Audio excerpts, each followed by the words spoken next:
ओम श्री सांब शिवाय नमः। ओम श्री गणेशाय नमः। श्री शिव महापुराण द्वितीयायाम युद्ध संहितायाम पंचमो युद्ध खंड अथ प्रथमोध्यायः।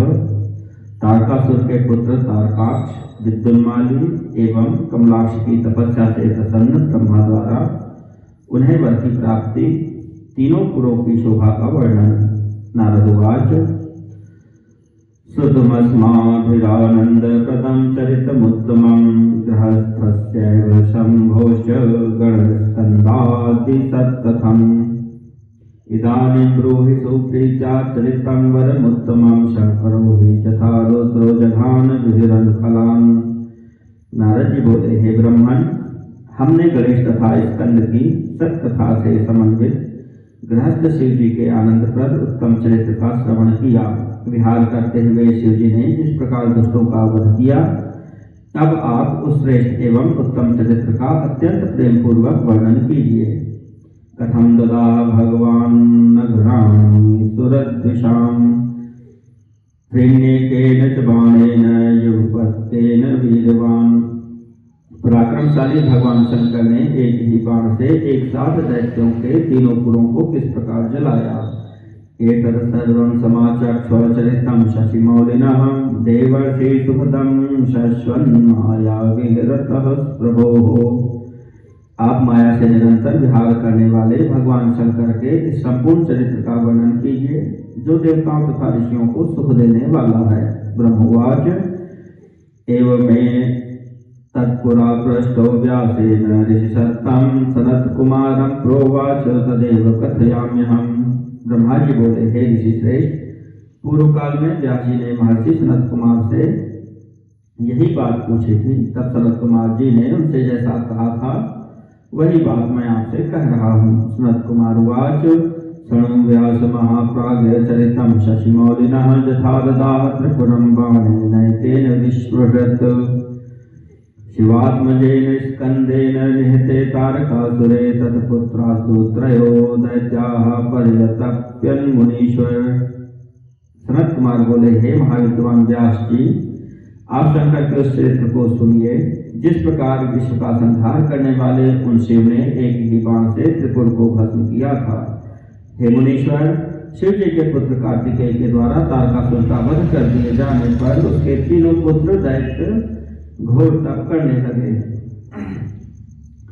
तारकाक्षस्तु तज्ज्येष्ठो विद्युन्माली च मध्यमा कमलाक्ष कनीयाश्च सर्वे तुल्यबलाः सदा। जितेन्द्रियाः सुसन्नद्धाः संयताः सत्यवादिनः दृढचित्ता महावीरा देवद्रोहिण एव च। उनमें तारकाक्ष ज्येष्ठ, विद्युन्माली मध्यम तथा कमलाक्ष कनिष्ठ था। वे सभी समान पराक्रम वाले, जितेंद्रिय, महाबलवान, कार्य में तत्पर, संयमी, सत्यवादी, दृढ़चित्त, महावीर एवं देवताओं के द्रोही थे। ते तु मेरु गुहां गत्वा तपश्चक्रुर्महाद्भुतं त्रयः सर्वांशु भोगांश विहाय सुमनोहरान्। तीनों दैत्य संपूर्ण मनोहर भोगों को त्याग कर मेरु की गुफा में जाकर अत्यंत अद्भुत तप करने लगे। वसंते सर्वकामाश गीतवादित्र निस्वनं विहाय सोत्सवं ते पुत्रस्ते तारकात्मजाः। तारकासुर के तीनों पुत्र वसंत ऋतु में उत्सव सहित गीतवाद्य की ध्वनि तथा समस्त कामनाएं त्याग कर तप करने लगे।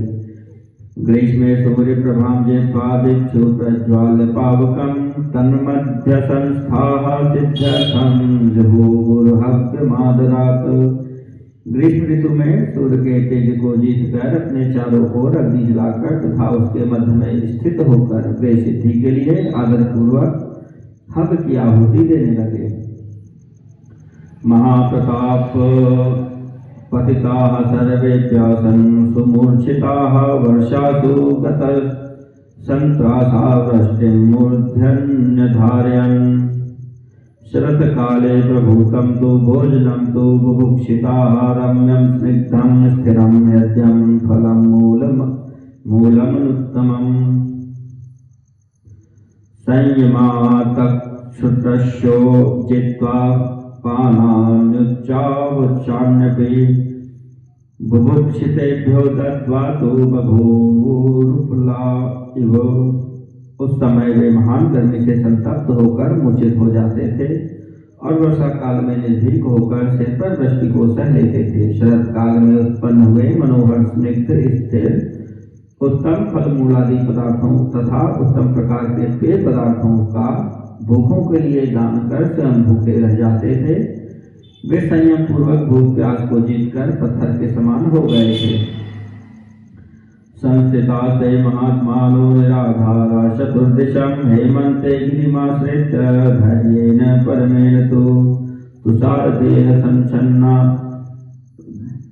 जलक्लिन्नेन वाससा आसाद्य देहं क्षौमेन शिशिरे तोयमध्यगाः अनिर्भिन्नास्ततः सर्वे क्रमशो वर्धयन्स्तपः ते पुत्रयस्ते तत्पुत्रा विधिमुद्दिश्य सत्तमाः।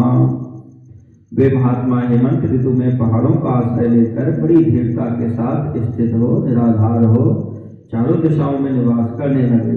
तुषार से आच्छादित शरीर वाले वे सब निरंतर जल से भीगे हुए रेशमी वस्त्र धारण कर शिशिर ऋतु में जल के बीच में खड़े होकर विषाद रहित होकर क्रमशः अपने तप को बढ़ाने लगे। इस प्रकार ब्रह्मा जी को उद्देश्य करके उस तारकासुर के वे तीनों श्रेष्ठ पुत्र तप कर रहे थे। तप उग्रम समासाय नियमे परमे स्थिताः तपसा कर्षयामासुर्देहान् स्वान् दानवोत्तमाः।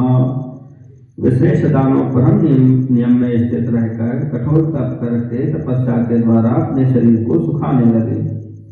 वर्षाणां शतकं चैव पदमेकं निधाय च भूमौ स्थित्वा परं तत्र ते पुस्ते बलवत्तराः ते सहस्रं तु वर्षाणां वातभक्षासु दारुणाः तपस्ते पुरुर्दुरात्मानः परं तापमुपागताः। 100 वर्ष तक एक पैर के सहारे पृथ्वी पर खड़े होकर उन्नति बलवान दैत्यों ने तप किया। वे दारुण तथा दुरात्मा दैत्य 1000 वर्ष पर्यंत वायु का भक्षण कर महान कष्ट से युक्त हो तप करते रहे। वर्षाणां तु सहस्रं वैमस्तकेन स्थितास्तथा वर्षाणां तु शतेनैवोर्ध्वः आस्थिताः। एवं दुःखं परं प्राप्ता दुराग्रह परायणे ईद्रकते संस्थिता दैत्या दिवारात्रं तन्द्रिताः। वे 1000 वर्ष तक पृथ्वी पर सिर के बल खड़े रहे और 100 वर्ष तक दोनों भुजाओं को ऊपर उठाकर खड़े रहे। इस प्रकार दुराग्रह में तत्पर होकर उन्होंने बहुत क्लेश प्राप्त किया। वे दैत्य आलस्य को छोड़कर दिन रात तप करने लगे। एवं तेषांगतः कालो महान सुतपतां मुने ब्रह्मात्मनां तारकाणां धर्मेणेति मतिर्मम् प्रादुरासीत् ततो ब्रह्मासुरासुरगुरुर्महान् सन्तुष्टस्तपसा तेषां वरं दातुं महायशाः। हे महामुने, इस प्रकार धर्म पूर्वक तप करते हुए तथा ब्रह्मा जी में मन लगाए हुए उन तारक पुत्रों का बहुत समय बीत गया, ऐसा मेरा विचार है। उसके बाद सुरासुर के महान गुरु तथा महायशस्वी ब्रह्मा जी उनके तप से संतुष्ट हो गए और उन्हें वर देने के लिए प्रकट हुए। मुनि देवासुरैः सार्धं सांत्वपूर्वमिदं वचः ततस्तान् ब्रवीत् सर्वान् सर्वभूत पितामहः। उस समय सभी प्राणियों के पितामह ब्रह्मा जी मुनियों देवगणों तथा असुरों के साथ वहां जाकर सांत्वना देते हुए उन सभी से यह वचन कहने लगे। ब्रह्मोवाच प्रसन्नोऽस्मि महादैत्यायुष्माकं तपसा मुने सर्वं दास्यामि युष्मभ्यं परं ब्रूत यदीप्सितम्। ब्रह्मा जी बोले, हे महादैत्यों, मैं तुम लोगों के तप से प्रसन्न हो गया हूँ। मैं तुम लोगों को सब कुछ दूंगा। जो तुम लोगों का अभीष्टवर हो उसे कहो।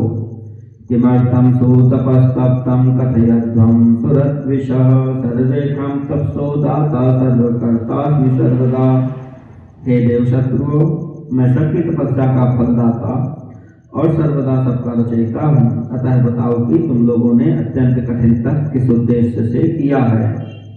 सनत कुमार वाच तस्य तद्वचनं श्रुत्वा शनैस्ते स्वात्मनोगतम् ऊचो प्राञ्जलयः सर्वे प्रणिपत्य पितामहम्। सनत कुमार बोले, उनकी यह बात सुनकर उन सब ने हाथ जोड़कर पितामह को प्रणाम करके फिर धीरे धीरे अपने मन की बात कही। दैत्याऊचुः यदि प्रसन्नो देवेश यदि देवो वरस्त्वया अवध्यत्वं च सर्वेषां सर्वभूतेषु देहिनः। दैत्य बोले, हे देवेश, यदि आप प्रसन्न हैं और हमें वर देना चाहते हैं तो हमें सब प्राणियों में सभी से अवध्यत्व प्रदान कीजिए। स्थिरान कुरु जगन्नाथ पांतो न परिपंथिनः जरारोगादयः सर्वे नास्मान् मृत्युर्गात् क्वचित् अजराशामराः सर्वे भवाम इति नो मतम् स्मृत्यवः करिष्यामः सर्वानन्यास्त्रिलोकके लक्ष्म्या किं तद्विपुलया किं कार्यं हि पुरोत्तमैः अन्यैश्च विपुलैर्भोगैः स्थानैश्वर्येण वा पुनः यत्रैव मृत्युनाग्रस्तो नियतं पञ्चभिर्दिनैः व्यर्थं तस्याखिलं ब्रह्मन् निश्चितं न इति विधि।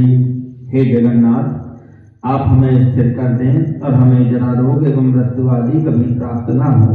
हम सभी अजर अमर हो जाएं, ऐसा हमारा विचार है। हम लोग तीनों लोकों में अन्य सभी प्राणियों को मार सकें।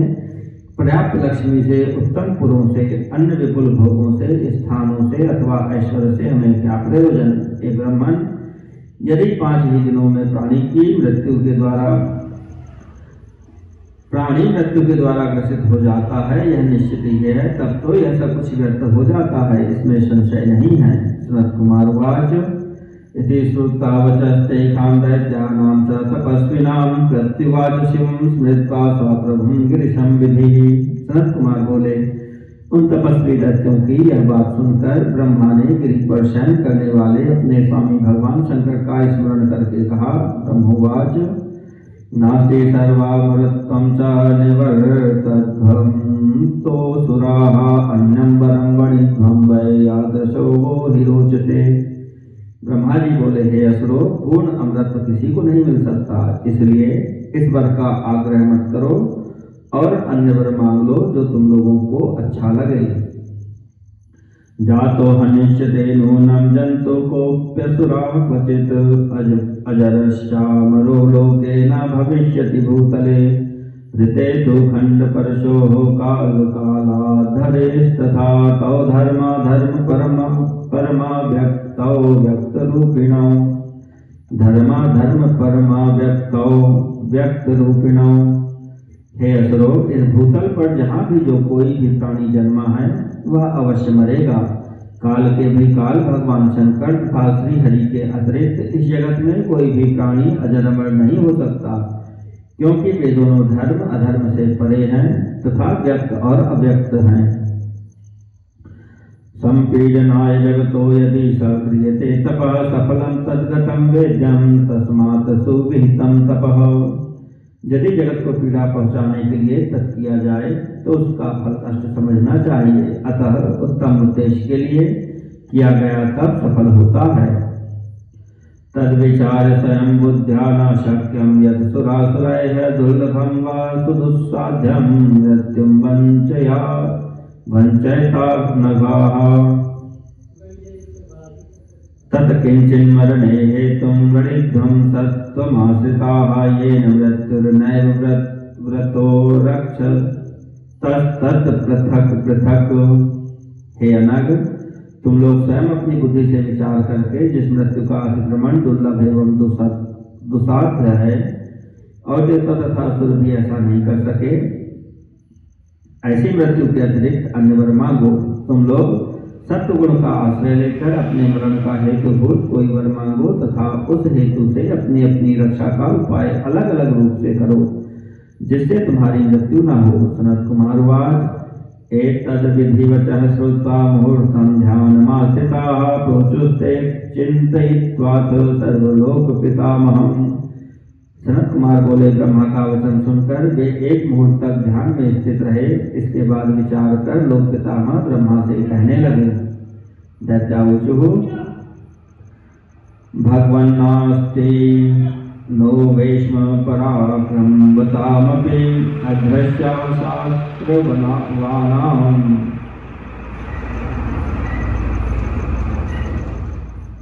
भगवन्नासित नो वेश्म पराक्रम वतामपि अदृश्या सत्क्षात्रवाणां तु यत्र वत्स्यामहे सुखं पुराणे त्रीणो देहि निर्मायात्यद्भुतानि सर्वसंपत्समृद्धान्यप्रदृश्याणि दिवावसाम्।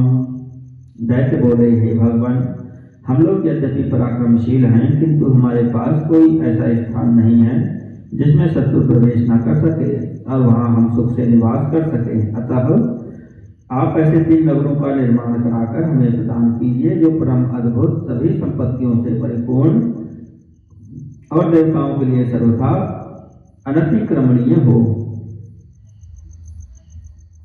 वयं पुराणी त्रीण्येवं समास्थाय महिमिमां चरिष्यामो हि लोकेश तत्प्रसादात् जगद्गुरो।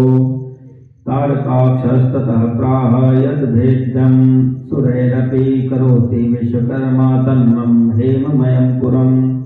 यया चैकमलाक्षस्तु राजतं सौमहत्पुरं विद्युन्माली च संहृष्टो व्रजाय समयं महत्। हे लोकेश, हे जगद्गुरु, इस प्रकार हम लोग आपकी कृपा से इन 3 पुरों में स्थित होकर इस पृथ्वी पर विचरण करेंगे। तत्पश्चात तारकाक्ष बोला, जो देवगणों से भी अभेद हो, इस प्रकार का मेरा स्वर्णमय पूर्व विश्वकर्मा बनाए। कमलाक्ष ने चांदी के अति विशाल पुर की तथा विद्युन्माली ने प्रसन्न होकर वज्र के समान लोहे के पुर की याचना की। पुरेश्वेतेषु भो ब्रह्मण्येकस्थानस्थितेषु च मध्याह्नाभिजिते काले शीतांशो पुष्य संस्थिते उपर्युपर्यदृष्टेषु व्योम्नि लीलाभ्रसंस्थिते वर्षत्सु कमले वर्षत्सु कालमेघेषु पुष्करावर्त नामसु तथा वर्षसहस्रान्ते रमे समेष्यामः परस्परम् एकीभावं गमिष्यन्ति पुराणे तानि नान्यथा। सर्वदेवमयो देवः सर्वेखाम्नः कुहेलया असम्भवे रथे तिष्ठन् सर्वोपकरणान्विते असम्भाव्यैककाण्डेन भिनत्तु नगराण्यः निर्वैरकृतिवासास्तु योऽस्माकमिति नित्यशः वन्द्यपूज्योऽभिवाद्यश्च सोऽस्माकं निर्तरेत् कथम् इति चेतसि संधाय तादृशो भुवि दुर्लभः। हे ब्राह्मण, जब मध्याह्न काल में अभिजित मुहूर्त हो, चंद्रमा पुष्य नक्षत्र पर हो और आकाश में नीले बादलों पर स्थित होकर ये 3 पुर क्रमशः एक के ऊपर रहते हुए लोगों की दृष्टि से ओझल रहे, फिर जब पुष्कर और आवर्त नामक काल मेघ वर्षा कर रहे हों, उस समय 1000 वर्ष के उपरांत हम लोग परस्पर मिलेंगे और ये 3 पुर भी उसी समय एक स्थान पर स्थित हो जाएं, इसमें संदेह नहीं है। हम लोगों द्वारा धर्म का अतिक्रमण हो जाने पर कोई देवता जिसमें सभी देवों का निवास हो, वह संपूर्ण युद्ध सामग्री से युक्त होकर असंभव रथ पर बैठकर एक ही असंभाव्य बाण से हमारे नगरों का भेदन करे। शिवजी तो किसी से द्वेष नहीं करते, वे सदा हम लोगों के वंद्य, पूज्य तथा अभिवादन के योग्य हैं, तो फिर वे हम लोगों के पुरों को कैसे जला सकते हैं? वैसा कोई दूसरा पृथ्वी पर दुर्लभ है। उन दैत्यों ने अपने मन में यही विचार कर ऐसा वर मांगा। सनत कुमार वाच एतच्छ्रुत्वा वचस्तेषां ब्रह्मालोक पितामहः एवमस्ति तान् प्राह सृष्टिकर्ता स्मरन् शिवम्। सनत कुमार बोले, हे व्यास जी, उनका यह वचन सुनकर सृष्टि करने वाले लोग पितामह ब्रह्मा ने शिव जी का स्मरण करते हुए उनसे कहा, ऐसा ही होगा। आज्ञां ददौ मयस्यापि कुरु त्वं नगरत्रयं काञ्चनं राजतं चैव आयसं चेति भूभय। कांचनम राजतम चैव आयसं चेति भौमयो इत्यादेश्यमयं ब्रह्मा प्रत्यक्षं प्राविशद्दिवं तेखं तारकपुत्राणां पश्यतां निजधाम ही। उसके बाद उन्होंने मैं को आज्ञा दी कि हे मैं, तुम सोने चांदी और लोहे के 3 नगरों का निर्माण कर दो। उनके समक्ष ही हमको यह आज्ञा प्रदान कर ब्रह्मा जी उन तारक पुत्रों के देखते देखते अपने धाम स्वर्गलोक को चले गए। ततो मयश्च तपसा चक्रे धीर पुराण्यथ कांचनं तारकाक्षस्य कमलाक्षस्य राजतम् विद्युन्माल्यायसं चैव त्रिविधं दुर्गमुत्तमं स्वर्गे व्योम्नि च भूमौ च क्रमाज्ञेयानि तानि वै दत्त्वा तेभ्यो सुरेभ्यश्च पुराणि त्रीणि वै मयः प्रविवेश स्वयं तत्र हितकामपरायणः। तदनंतर धैर्यशाली मैंने बड़े प्रयत्न के साथ तारकाक्ष के लिए सोने का, कमलाक्ष के लिए चांदी का तथा विद्युन्माली के लिए लोहे का पुर बनाया और 3 प्रकार का दुर्ग भी बनाया। उनमें उन्हें क्रम से स्वर्ग में, आकाश में तथा भूलोक में जानना चाहिए। उन असुरों को 3 पुर देकर मैंने स्वयं भी उनके हित की इच्छा से उस पुरी में प्रवेश किया। एवं पुरत्रयं प्राप्य प्रविष्टास्तारकात्मजाः बुभुजुः सकलान् भोगान् महाबल पराक्रमाः। इस प्रकार तीनों पुरों को प्राप्त कर महाबली तथा पराक्रमशाली वे तारकासुर के पुत्र उनमें प्रविष्ट हुए और सभी प्रकार के सुखों का भोग करने लगे।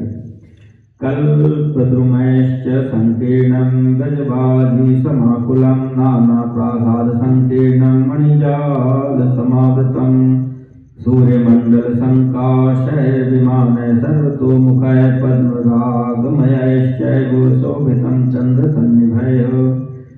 कल्प वृक्षों से व्याप्त, हाथी घोड़ों से युक्त, नाना प्रकार की अट्टालिकाओं तथा मणियों से परिपूर्ण वे नगर सूर्यमंडल के समान दीप्यमान, चारों ओर मुख वाले, चंद्रमा के समान तथा पद्मराग मणियों से जटित विमानों से शोभित थे। प्रासादय गोपुरैर दिव्य कैलाश शिखरोपमय दिव्य स्त्री जन संकीर्णय गंधर्वैश्चित्तचारणय रुद्रालय प्रतिग्रहमग्निहोत्रय प्रतिष्ठितय द्विजोत्तमय शास्त्र विद्यय शिव भक्तिरतय सदा। उन पुरों में कैलाश पर्वत के शिखर के समान ऊंचे ऊंचे मनोहर महल तथा गोपुर बने हुए थे। दिव्य देवांगनाओं, गंधर्वों, सिद्धों तथा चारणों से वह पुर पूर्ण रूप से भरा हुआ था। उनमें प्रत्येक घर में शिवालय तथा अग्निहोत्र कुंड बने हुए थे। शास्त्रवेत्ता एवं शिव भक्त ब्राह्मण उन पुरों में सदा निवास करते थे।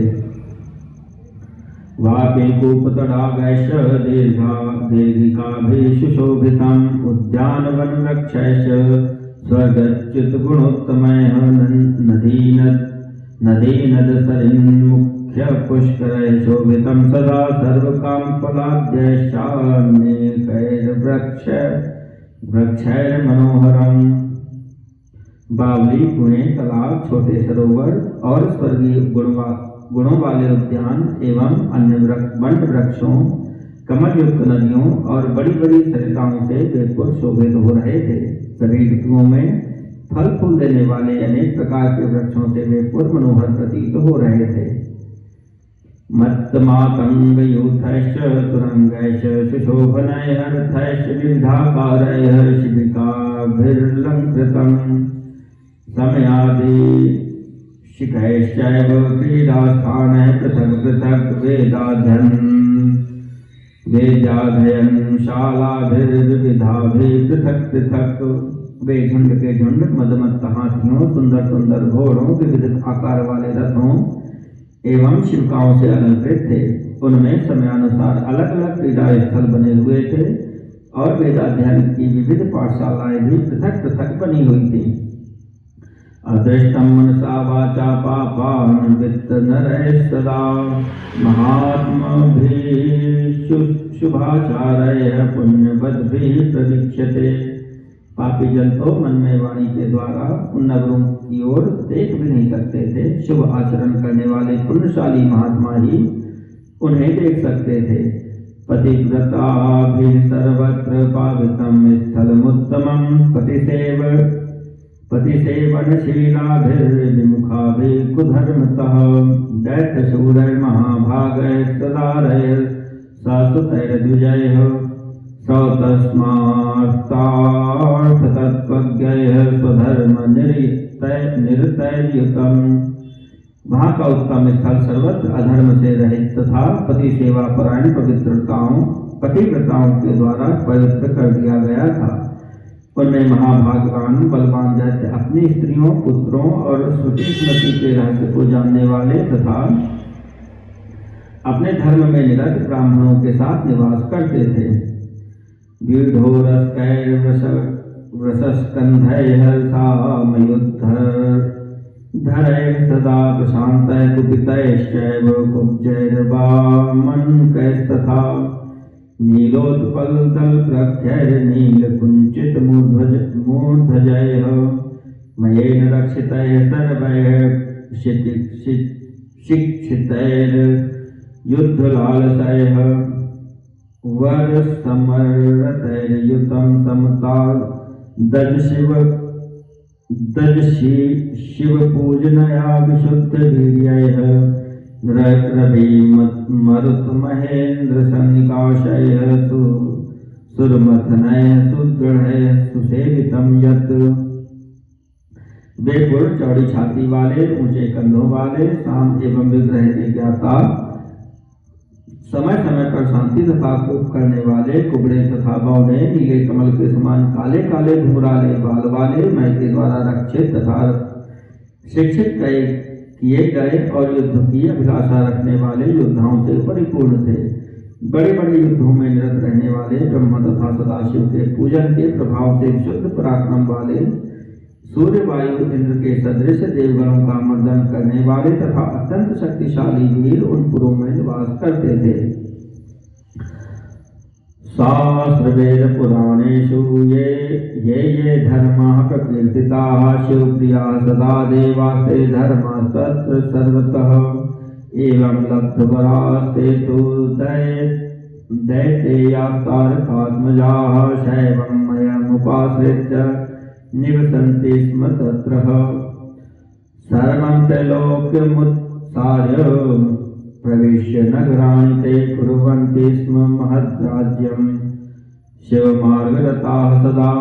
वेदों, शास्त्रों और पुराणों में जिन जिन धर्मों का वर्णन किया गया है वे सभी धर्म तथा शिव जी के प्रिय देवता वहाँ चारों ओर व्याप्त थे। इस प्रकार वर प्राप्त किए हुए वे तारक पुत्र दैत्य शिव भक्त में दानव का आश्रय लेकर वहाँ निवास करने लगे। उन नगरों में प्रवेश करके वे सदा शिव भक्ति निरत होकर संपूर्ण त्रिलोकी को बाधित करके विशाल राज्य का उपभोग करने लगे। ततो महानपतः कालो वसतां पुण्य कर्मणां यथा सुखम यथा जोखम सद्राज्यं कुर्वतां मुने। हे मुने, इस प्रकार अपने इच्छानुसार सुखपूर्वक उत्तम राज्य करते हुए उन पुण्य कर्मा राक्षसों का वहाँ निवास करते हुए बहुत लंबा काल व्यतीत हो गया। इति श्री शिव महापुराणे द्वितीयां संहितायां पंचमे युद्धखंडे त्रिपुरवधोपाख्याने त्रिपुरवर्णनं नाम प्रथमोऽध्यायः।